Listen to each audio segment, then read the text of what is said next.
اعوذ باللہ من الشیطان الرجیم بسم اللہ الرحمن الرحیم اللہم صلی علی سیدنا محمد وعلی آل سیدنا محمد بعدد کل ذرۃ مئات الف الف مرۃ بسم اللہ الرحمن الرحیم۔ آج کا موضوع شب برات ہے۔ شب برات کی رات تمام مسلمانوں کے لیے ہے۔ یہ رات کسی ایک فرقے کے لیے نہیں ہے بلکہ تمام مسلمانوں کے لیے ہے۔ برات فارسی کا لفظ ہے اور اس کے معنی ہے نجات۔ شب برات کے معنی نجات کی رات ہے۔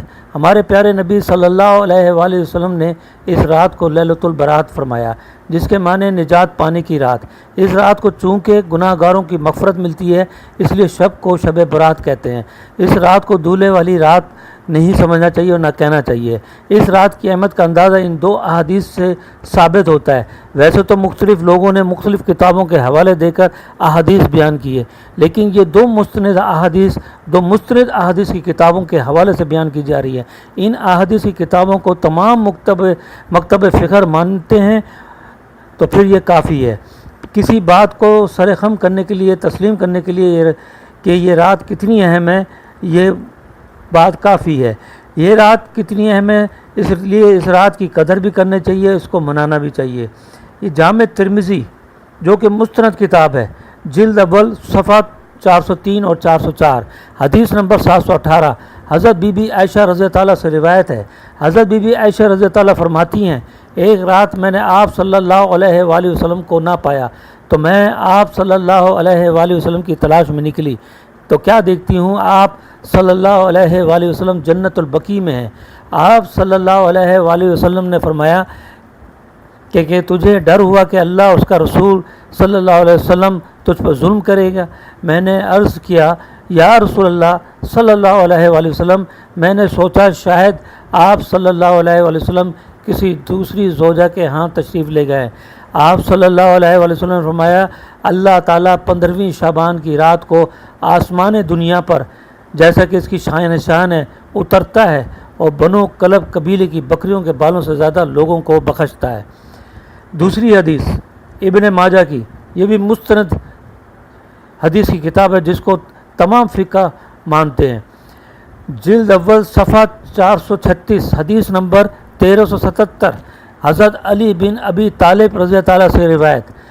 آپ صلی اللہ علیہ وآلہ وسلم نے ارشاد فرمایا، جب شعبان کی نصف رات ہو تو اس کی رات میں قیام کرو اور اس کے دن میں روزہ رکھو، کیونکہ اس رات سورج غروب ہونے سے ہی اللہ تعالیٰ کی رحمتیں آسمان دنیا پہ نازل ہوتی ہیں۔ اللہ تعالیٰ کی طرف سے ندا ہوتی ہے، کیا کوئی مجھ سے بخشش طلب کرنے والا ہے؟ کیا میں اسے بخش دوں؟ کیا کوئی رزق طلب کرنے والا ہے؟ میں اسے رزق عطا کروں؟ کیا کوئی مصیبت میں مبتلا ہے کہ میں اسے نجات دوں؟ کیا کوئی ایسا ہے یہاں تک کہ فجر طلوع ہو جاتی ہے۔ یہ دو حدیثیں مستند حدیثوں کی کتاب سے میں نے بیان کی ہیں۔ پہلی حدیث کے مطابق اس رات کو قبرستان جانا سنت ہے اور اس رات میں اللہ تعالیٰ بے حساب مسلمانوں کو بخشتا ہے، جس کا حوالہ یہ دیا کہ بنو کلب قبیلے کی بکریوں کے بالوں سے زیادہ لوگوں کو بخشے گا۔ بنو کلب قبیلے کی بکریوں کا حوالہ اس لیے دیا کہ اس وقت بنو کلب قبیلے کے پاس اتنی بکریاں تھیں جن کا کوئی حساب نہیں تھا، یعنی بے حساب، اور پھر ان کے بالوں سے بھی زیادہ، تو ایک اندازہ کے مطابق کروڑوں سے بھی زیادہ یہ تعداد بنتی ہے۔ پھر یہ رات ہر سال آتی ہے تو اندازہ کیجئے یہ تعداد اربوں خربوں تک پہنچ جاتی ہے۔ اس رات کو اللہ تعالیٰ نے اپنے حبیب کے امتی کو بخشنے کا ذریعہ بنایا ہے۔ یہ ہمارے پیارے نبی صلی اللہ علیہ وآلہ وسلم کی فکر امتی ہے اور دعا ہے، تبھی تو اللہ تعالیٰ نے یہ مبارک رات عطا کی ہے۔ ہمارے پیارے نبی صلی اللہ علیہ وآلہ وسلم امتی کو زیادہ سے زیادہ بخش دے تو پھر کیا رحمتوں کی رات نہیں ہوگی؟ کیا یہ رات خوشیوں کی رات نہیں ہے؟ کیا یہ رات نجات کی رات نہیں ہے؟ کیا یہ رات جنت حاصل کرنے کی رات نہیں ہے؟ کیا یہ رات دوزخ سے چھٹکارا حاصل کرنے کی نہیں ہے؟ کیا یہ رات مقدس رات نہیں ہے؟ تو پھر ہم اس رات کو کس طرح گزارنا چاہیے؟ کیا ہمیں پٹاخہ پھاڑ کر گزارنا چاہیے، یا صرف حلوہ کھا کے گزارا کرنا چاہیے، یا سو کر گزارنا چاہیے، یا گانا بجا کر گزارنا چاہیے، یا فلمیں دیکھ کر گزارنا چاہیے، یا دوستوں کے ساتھ تفریح کر کے گزارنا چاہیے؟ یا اس رات کو منانے والوں کے خلاف الٹے سیدھے فتوے دے کر گزارنا چاہیے، یا اس رات کو منانے والے کو مشرک اور بدعتی کہہ کر گزارنا چاہیے؟ نہیں، سنت رسول صلی اللہ علیہ وآلہ وسلم کے مطابق قبرستان جا کر اپنے رشتہ داروں کی اور مسلمانوں کی بخشش کے لیے دعا کرنی چاہیے۔ اولیاء اللہ کے مطابق اس رات کو زیادہ سے زیادہ اپنے لیے، اپنے رشتہ داروں کے لیے بخشش کے لیے زیادہ سے زیادہ قرآن مجید پڑھ کر اور درود و سلام پڑھ کر فاتحہ خوانی کر کر گزارنا چاہیے۔ تہجد کا اہتمام کرنا چاہیے، گڑ گڑا کر اللہ سے اپنے گناہوں کی معافی مانگنا چاہیے۔ یہ تو پہلی حدیث کا میں نے بتایا، لیکن دوسری حدیث کے مطابق یہ رات بخشش کی رات ہے۔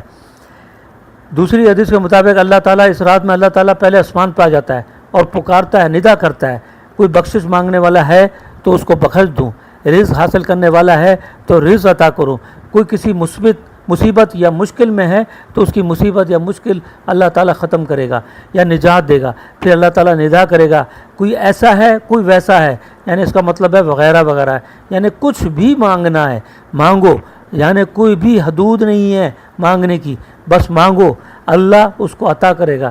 لیکن شرط یہی ہے کہ اس رات میں مانگو، یہ نہ کرو کہ خود تو نہیں مانگ رہے ہو لیکن مانگنے والے کو بھی مانگنے نہیں دے رہے ہو اور برا بھلا بولتے ہو۔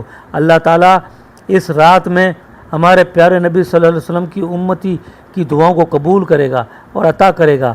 اس رات کو شیطان بہت روتا ہے، کیونکہ وہ تو زیادہ سے زیادہ انسانوں کو دوزخ میں لے جانا چاہتا ہے، انسانوں کو بدحال کرنا چاہتا ہے، برائیوں میں ملوث کرنا چاہتا ہے، انسان کو لڑوانا کا کام کرنا چاہتا ہے، زیادہ سے زیادہ انسان کو بدکردار بنانا چاہتا ہے، انسانوں کو قتل کروانا چاہتا ہے۔ لیکن اللہ تعالیٰ تو اس رات کو ان تمام چیزوں سے چھٹکارا دلانے کی، ہر گناہ کو معاف کرنے کی، برائیوں سے بچنے کی، جنت میں داخل ہونے کی، دوزخ سے نجات پانے کی، دعا قبول کرنے کی رات عطا کی ہے۔ تو شیطان کیوں نہیں روئے گا؟ وہ تو روئے گا، اس کے ساتھ ساتھ اس کے چیلے بھی روئیں گے۔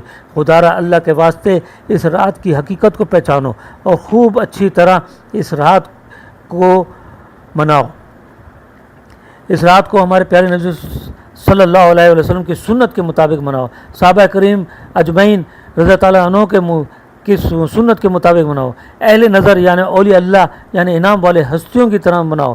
یہ رات دعاؤں کی رات ہے، شب قدر عبادت کی رات ہے۔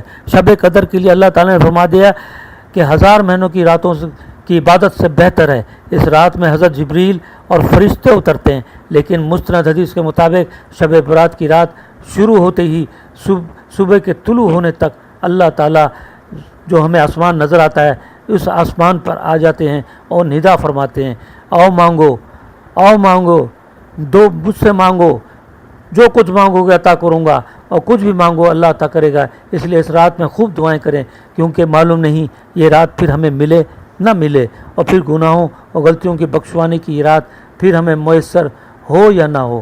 اس لیے خدا را اس رات کو پہچانو اور اس پہ عمل کرو۔